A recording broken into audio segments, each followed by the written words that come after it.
bit further down, I would like to elevate that item of our MMC Lubabalo Magwentshu to happen now, so that we allow him to attend to the urgent matters that he has been called to attend to.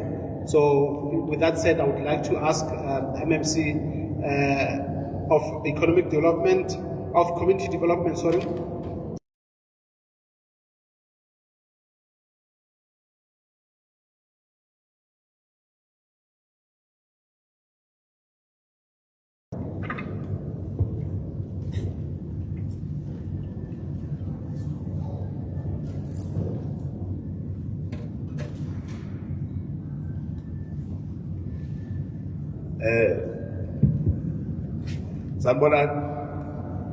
Sanbonan, Dumelang. Before I say anything, I just want to apologize for the fact that I've just arrived. I come from another meeting that I needed to attend to, hence I only came now. But you know, we are faced with a situation in the city where there are many challenges, and we have to be at 4 places at the same time. So I'm not leaving early because I do not respect you. I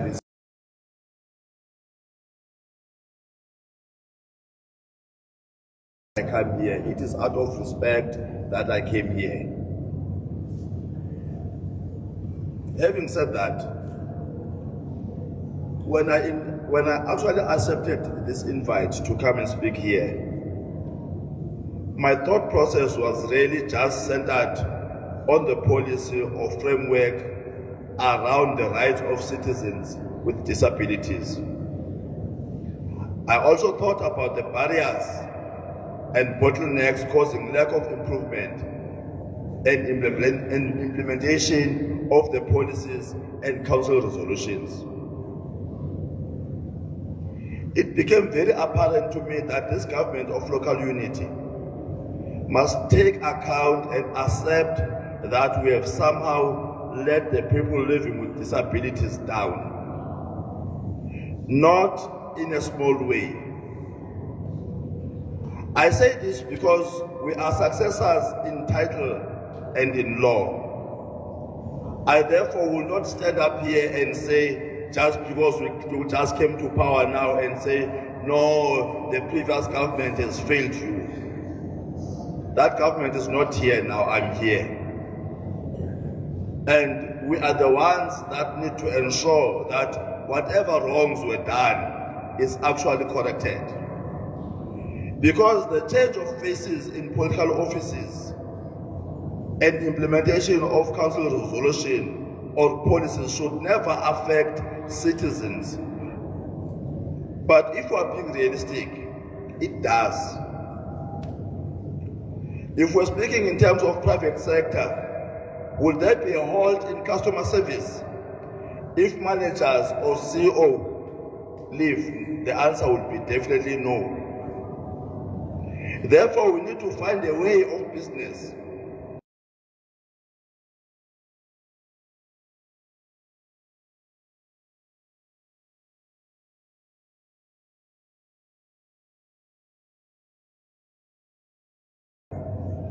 I'm not just speaking on people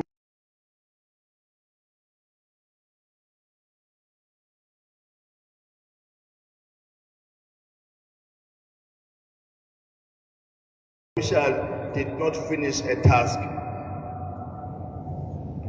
once is way too many times. How do you prioritize this as a government of local unity?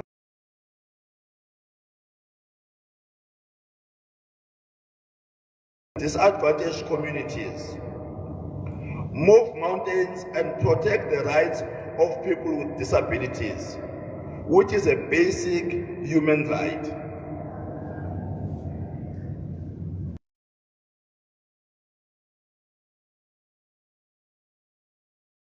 With disabilities during our ITP processes. which is why there was an IDP process.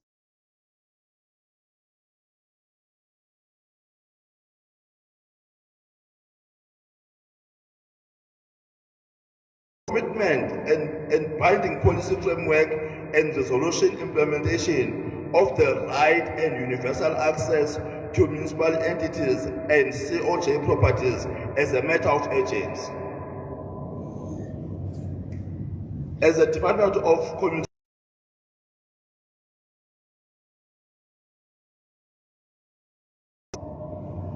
all the facilities that have been built in the past 10 years are actually accommodative of people living with disabilities. It's only those old ones that were built back then that we must still fix to ensure that they are able to accommodate people living with disabilities.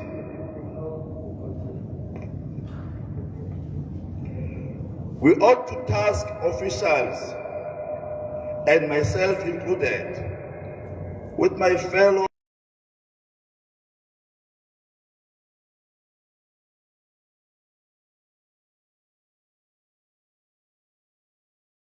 ensure that people with disabilities are not left behind. We need to start looking beyond leadership changes and have continued service delivery and implementation of policies without interruption.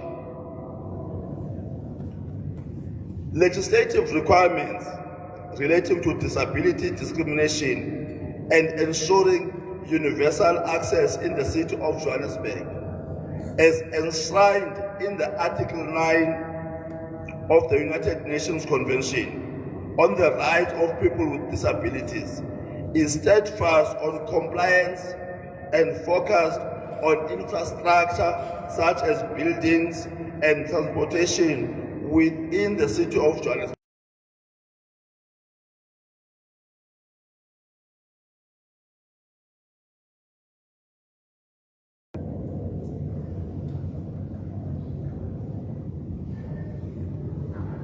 The question here is that there was a council resolution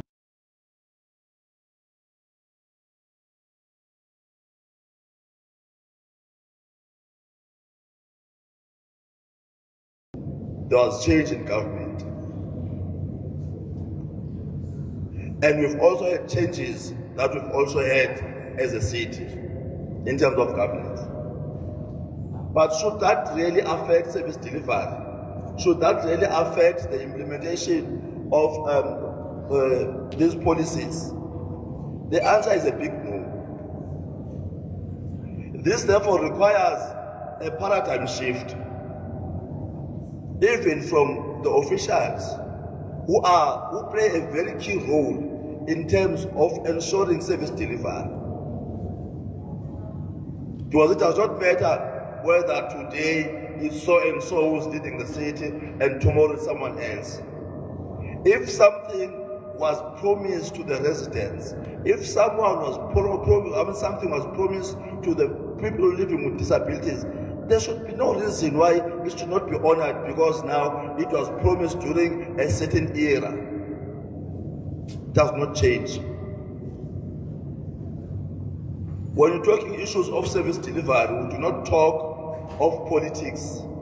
We do not talk of the different parties, because whether you are ANC, you are ATM, you are TA, you are Cllr, you are AHC, you are PAC, you are APC, you are UIM, the people on the ground need services. And that is what we had promised them.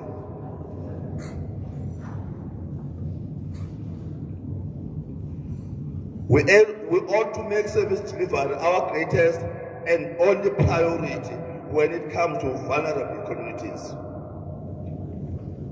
As a government, our main role is to ensure that we service you as our community. We are here to serve you. We are not here to serve only those who do not live with disabilities. We are here to serve everyone who is a resident of the city of Johannesburg. But I think it is important that we put a special focus when it comes to those communities that are vulnerable, particularly those who are less likely to be able to defend themselves against crime and abuse. They should not fall victim and get secondary victimization from a system that is meant to protect them.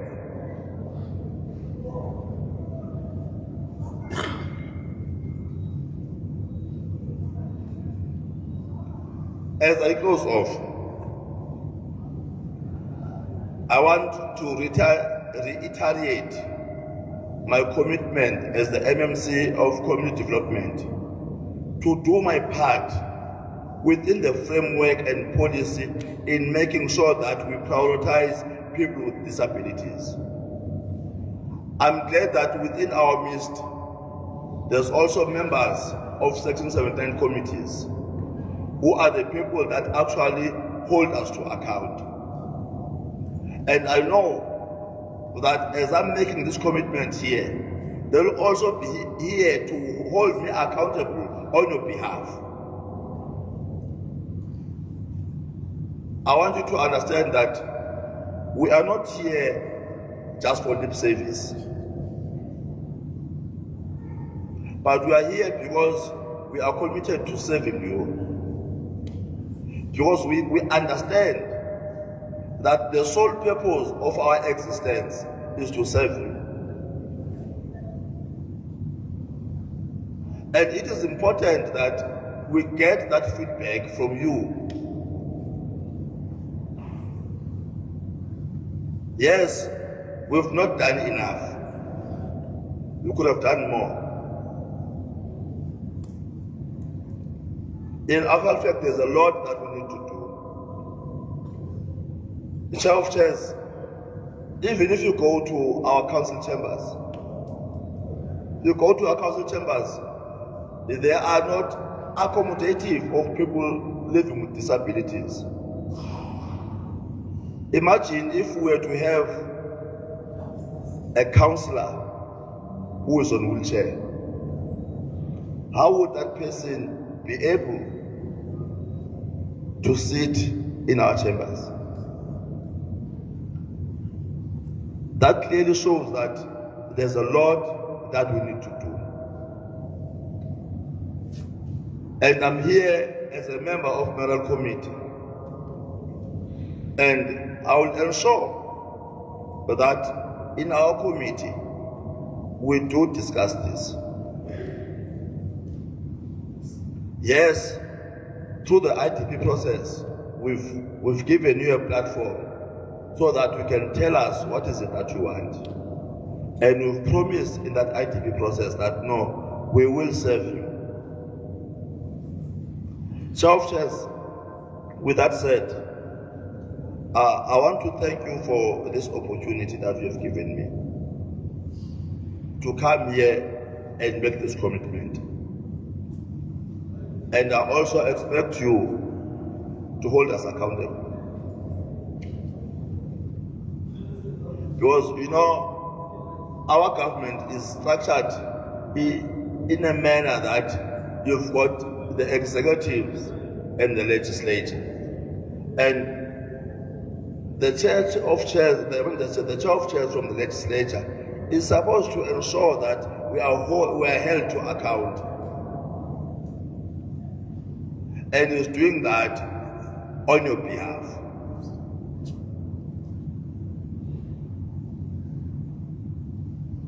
And I do not expect him to be nice with us.